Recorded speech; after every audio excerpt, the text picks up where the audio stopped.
यदि कर्म बुरे होंगे तो परिणाम अवश्य ही मिलेगा। जानते हैं इस कहानी से। एक आदमी बहुत बूढ़ा होने की वजह से कोई काम नहीं कर पाता था कि जीविका कमा पाए। न जाने किन कर्मों की वजह से आज उसका ये हाल था कि वो रोज घर घर जाकर भीख मांगकर गुजारा करने पर मजबूर था। वो भिखारी रोज एक दरवाजे पर जाता और भीख के लिए आवाज़ लगाता, और जब घर का मालिक बाहर आता तो उसे गंदी गंदी गालियाँ और ताने देता। वह बोलता, मर जाओ, काम क्यों नहीं करते, जीवन भर भीख मांगते रहोगे। हमने क्या यहाँ पैसों का पेड़ लगा रखा है या खैरात बांट रही है जो रोज मुंह उठाए चले आते हो। कभी कभी गुस्से में उसे धकेल भी देता, पर भिखारी बस इतना ही कहता, ईश्वर तुम्हारे पापों को क्षमा करे। एक दिन सेठ बड़े गुस्से में था, शायद व्यापार में घाटा हुआ था। वो भिखारी उसी वक्त भीख मांगने आ गया। सेठ ने आओ देखा न ताओ सीधा उसे पत्थर दे मारा। भिखारी के सर से खून बहने लगा।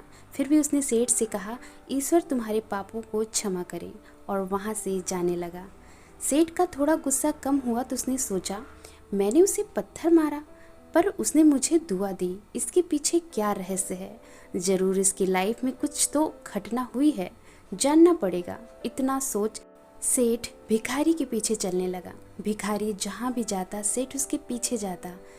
कहीं कोई उस भिखारी को कोई भीख दे देता तो कोई मारता, जलील करता, गालियाँ देता, पर भिखारी इतना ही कहता, ईश्वर तुम्हारे पापों को क्षमा करे। अब अंधेरा हो चला था। भिखारी अपने घर लौट रहा था। सेठ भी उसके पीछे था। भिखारी जैसे ही अपने घर लौटा, एक टूटी फूटी खाट पर एक बुढ़िया सोई थी जो भिखारी की पत्नी थी।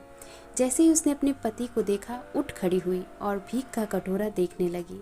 उस भीख के कटोरे में मात्र आधी बासी रोटी थी। उसे देखते ही बुढ़िया बोली, बस इतना ही और कुछ नहीं, और ये आपका सर कहाँ फूट गया। भिखारी बोला, हाँ बस इतना ही, किसी ने कुछ नहीं दिया, सब ने गालियाँ दी, पत्थर मारे, इसीलिए सर फूट गया। भिखारी ने कहा, सब अपने ही पापों का परिणाम है। याद है ना तुम्हें, कुछ वर्षों पहले हम कितने रईस हुआ करते थे, क्या नहीं था हमारे पास, पर हमने कभी दान नहीं दिया। याद है वो तुम्हें अंधा भिखारी। बुढ़िया की आंखों में आंसू आ गए और उसने कहा, हाँ, कैसे हम उस अंधे भिखारी का मजाक उड़ाते थे, कैसे उसे रोटियों की जगह खाली कागज़ रख देते थे, कैसे हम उसे जलील करते थे, कैसे हम उसे कभी कभी मार और धकेल देते थे।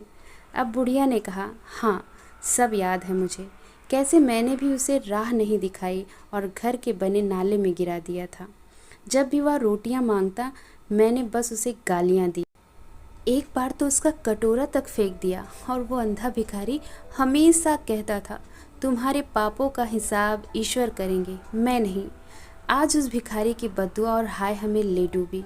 फिर भिखारी ने कहा, पर मैं किसी को बद्दुआ नहीं देता, चाहे मेरे साथ कितनी भी ज्यादती क्यों ना हो जाए। मेरे लब पर हमेशा दुआ रहती है। मैं अब नहीं चाहता कोई और इतने बुरे दिन देखे। मेरे साथ अन्याय करने वालों को भी मैं दुआ ही देता हूँ, क्योंकि उनको मालूम ही नहीं है वो क्या पाप कर रहे हैं, जो सीधा ईश्वर देख रहा है।